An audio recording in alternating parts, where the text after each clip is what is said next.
All right, so at this time, we're going to move on from the United Kingdom and move on to Hammer and Hank Lundy, star of ESPN's Friday Night Fights in 2 weeks, fighting Ray Beltran. We had Ray on the show earlier. Hank, thanks a lot for coming on the show tonight. We really appreciate it. Hey, how you doing? No problem, bro. Much love. Thanks for having me. Now, you're currently ranked as a number one contender in the division, but you're not really content to simply wait for the title shot. Why are you fighting Beltran on July 27th instead of just patiently waiting it out for an inevitable shot at the title? First and foremost, it's always good to get back in the ring, and sharpen up on your skills. And then at that, DeMarco and Molina fight in September. Why wait that long where I could just go in there and fight and work on some more things? So when you say it like that, do you think that Beltran's one of the tougher opponents that you faced, or do you think that you fought tougher guys? Because it sounds as though you're looking a little bit ahead towards the future opportunities by taking a fight like Beltran as sort of an interim fight before you get the title shot. My whole career I've been match tough, and I'm not looking over him. It's just I know where I'm supposed to be and what I'm destined to be. And, me being world champ, that's where I'm supposed to be. But I'm not looking over, Beltran. We're going to put on a good show, and I will walk away victorious. You're known for, your trash talking before the fight, the hype, and then with Molina, the knockout. You were talking a lot of trash then, almost like if you're overlooking. Do you feel like you're overlooking Beltran at all? Do you feel it's a problem? I'm not overlooking. See, that's one thing about it. I'm not overlooking Beltran. I'm putting in hard work. It's going to be a good fight, and I'm looking forward to put on a good show for the fans. I'm not overlooking. We going in there. I know he's coming to win. Freddie Roach is 0-2, and I know he want to, change that by trying to get a win against me. But what I'm just saying, my hard work and my determination, I'm not going to let it happen because I'm training hard. I'm looking at this as my championship fight. Absolutely. Now, you always talk a big game at these press conferences, and for a lot of people, it's very entertaining to hear these exchanges. And with a record of 21-1-1, you tend to back it up. But I've always wondered with, guys like this, do you believe a lot of the stuff that you say, or how much of it is just said with the intention of generating interest for fans? Well, with the trash talking, it's an entertainment business, and all the trash talking does. It gets the fans to want to come see the fight, get people to tune in. But that's what I was doing it for. But sometimes it is for to get under your opponent's skin and get into their head. But right now I'm just being simply playing over Hammer and Hank. And if you notice, even with the Danny Williams fight, we were going back and forth, but it's just to build up the fight. And you got to understand, at the end of the day, this is our job, and this is what we have to do to promote the fight. Now, if you go ahead, if you beat Beltran, does that mean you think that puts you in that title shot? You're ready for it? Most definitely. I'm number one in the WBC. So the winner of this of DeMarco Antonio, I fight them most definitely. I'm the number one guy. What's your take on that upcoming Antonio DeMarco John Molina bout that's upcoming in September? Well, I'm gonna put it like this. It was kind of like I didn't respect the move because Molina has not been busy, and you pick a guy who has not been busy.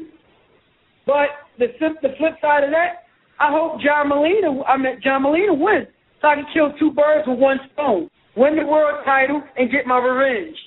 Now, here's another thing, man. I've heard there's been a little beef with you and Adrian Broner. Is that right? And what's up with that?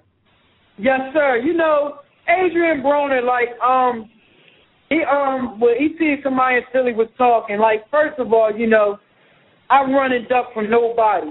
It was a fight in Philly. I had no opponent. I told him, listen, you talk, let's make it happen. Let's fight. You come up to 135, let's get it. I don't run and duck from nobody. I fight. I fight real fighters. Who has Adrian Broner fought? And the last guy he fought, what's the guy? I forget the guy's name, but that guy beat him. Eloy Perez. Oh, Eloy Perez before that, yes.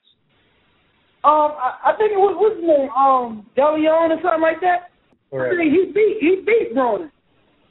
And I'm keeping it real, but these guys that he's fighting, they are nowhere compared to the guys I'm fighting. He would have to move. He would have to be moving up in weight. Is that a fight that you would want? You would want if he was to move up in weight, like right away? If Adrian Broner move up to 135, see, the question is his team going to let him fight Hammer and Hank? I want to fight any given day. I'm always ready. If he want to fight me, we can get it. But the question is his people going to take the fight? That's the big question.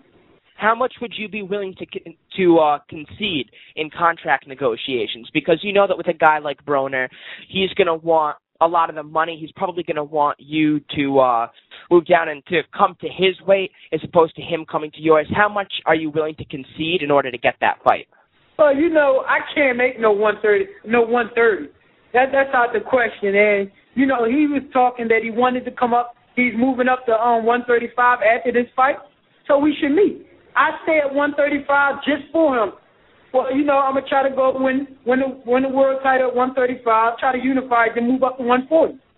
Well, if he don't want to fight, then I got to go do what I got to do, move up and go to 140 after I win these titles at 135. Now, you're from Philadelphia, but you fight for Jimmy Birchfield's Classic Entertainment and Sports, which is based out of Rhode Island. What is it about CES that's brought you into their stable as opposed to just fighting for a promoter that's closer to your home in Pennsylvania? At that time, we wanted to get out of Philadelphia, you know, and get underneath another promoter. You know, there's a lot of things that go on. A lot of guys that sign with the same promoter in Philadelphia.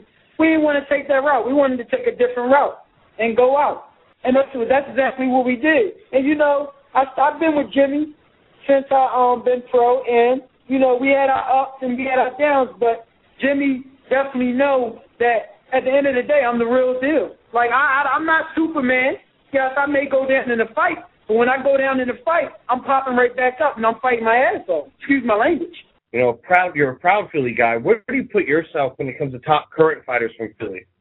I'm one of the guys that they call me the Badger Honor of Philly.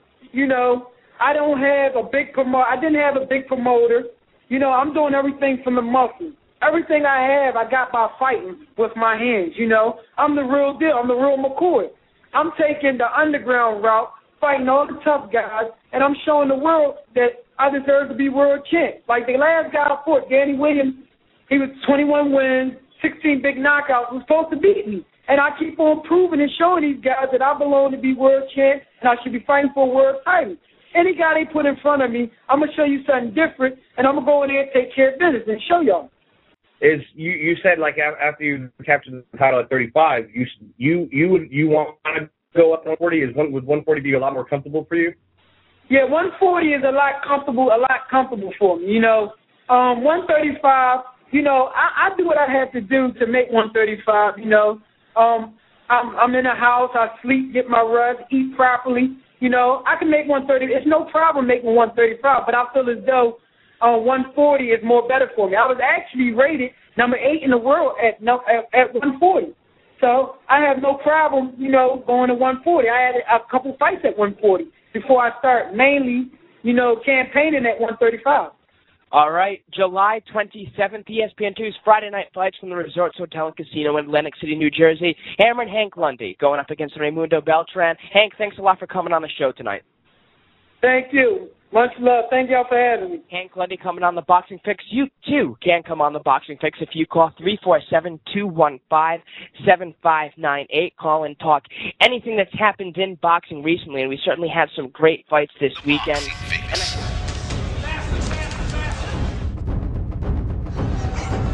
Gentlemen, keep your guards up at all times. When I say break, take a step back without punishing. Take a knockdown.